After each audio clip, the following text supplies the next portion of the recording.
All right, okay. Thanks for joining us on this Tuesday afternoon. I'm about to use two phrases. I'm sure you've heard them before, very applicable in this situation.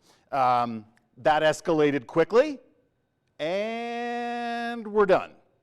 That's pretty much sums up our system as it advances in during the noon hour. You felt the winds kicking off, Palisade, you got some light rain showers. Now we're getting some snow up around the Meeker and the Craig area. Portions of the flat tops. This is going to continue in the central and in the northern zones during the overnight hours tonight, this being some light snowfall. We could see 2, 4, even 6 inches of new snow in some of these higher elevations. Of course, you have to be above 9,000 feet for that to occur. And yeah, that's about all she wrote with this system. Official rain gauges at the area airports reflective of very minimal amounts of rain occurring. I have it on good authority, though, the east end of the Grand Valley, they did pick up some light rain showers. Still waiting to hear from East Orchard Mesa in regards to that, but it has really been about the wind today. Winds really got going during the 11, the 12, and the 1 o'clock hour. And of course, we were still very warm at that time. Now, we don't have red flag warnings. We just have our dew points are not quite where they need to be. Our humidity level is 3 times higher than Cortez, which is currently in a red flag warning. They're dealing with humidity levels below 25%. We're looking at 70% humidity. So we do have rain in the atmosphere. We also have a very dry surface.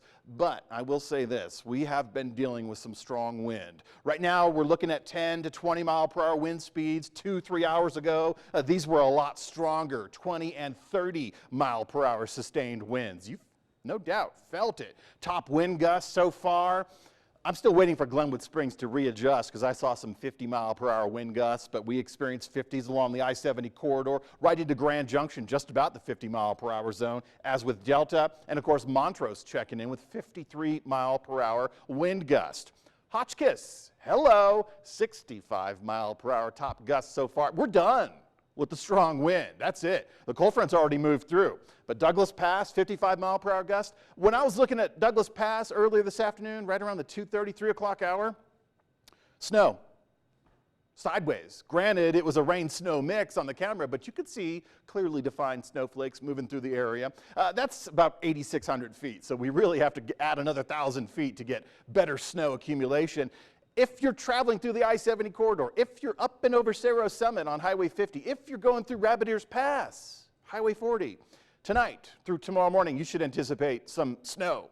Not a whole lot of accumulation on the roadways, but it could make for a slick drive, so please be careful. Here's the approximate location of our cold front. It's just on the eastern edge of Mesa County, Delta County, Montrose County right now. It's just starting to get into the higher elevations. Of course, I talked about that snow ahead of it. We had some rain showers in portions of the state. Not a whole lot of rain for us, but we're going to wait.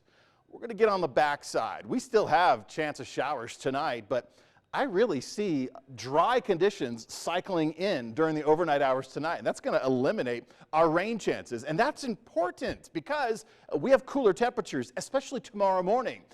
Don't be surprised at some of the low 30-degree readings we have to start the day. But because of the dry air, I feel like we're going to wrap in ahead of, because these wraparound systems do produce more rain, do produce more snow showers, but this is going to be mid-morning tomorrow, 10, 11, 12 o'clock, and then another opportunity in the afternoon. Our cold front Wednesday, just about to exit the state, so we get that wraparound, the backside opportunity. But because of the dry air tonight, basically moving during the overnight hours, because of that dry air, that almost eliminates a rain-snow mix for Montrose, or anything else for that matter.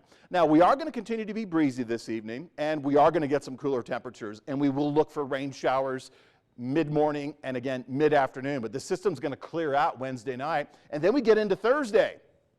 Oh, we have a ridge of high pressure building up. We get our temperatures back up because Wednesday is going to be cool in the afternoons. Thursday, we recover with our temperatures. We also slow those winds down. We see clearer skies on Thursday. Ridge of high pressure doing its job, but short-lived because the wind machine cranks up for the end of the work week in anticipation of yet another storm system coming online. I think we could see some red flag warnings Friday. Certainly Saturday's more applicable. We're going to see stronger winds on Saturday. We're also going to get these really warm temperatures. Unlike what we have right now, we were already in the 40s. We dropped from the 70s to the 40s at Grand Junction. That was a significant drop. I think you felt that. Right now we're in the 50s. A little bit of a recovery, but not much. We're supposed to be near 70 degrees this time of the year, and that's exactly what we hit for the afternoon. Of course, this was during the 1 o'clock hour. In fact, after 1 o'clock, Grand Junction went from the 70s to the 40s. After 2 o'clock, Montrose went from the 70s to the 50s. That's when it all went down. That's when the cold front passed through. Now, thankfully, our winds are a little bit lighter, but now we have to deal with some cooler temperatures. These are my concerns with the mid-30s, 34 degrees starting point tomorrow morning, but I feel good because I expect us to be dry. I don't think the atmosphere is going to support any rain showers. Certainly, that would not be a rain-snow mix. But once we get into the mid-morning hours, we have that chance. So be careful driving up and over those mountain sites tonight and through tomorrow morning. Be prepared for still breezy conditions and cooler temperatures. We're going to be in the 50s and 60s tomorrow. We should be near 70 degrees for this time of the year. Good recovery on Thursday. That's a good day. Not a whole lot of wind. Get it done outside. We go warmer for the end of the week. We also go windier. And I think we could see some red flag warnings Friday, Saturday. We have another cold front coming through Sunday, and it's going to stall out. In fact, it's going to stall out Saturday afternoon. It's going to create some rain chances, and it's going to take its sweet time passing through at least 3 days before that front, and it'll have a series of energy riding down along ahead of it and behind it. So that could create some changes in the forecast for the end of the weekend and the start of next week.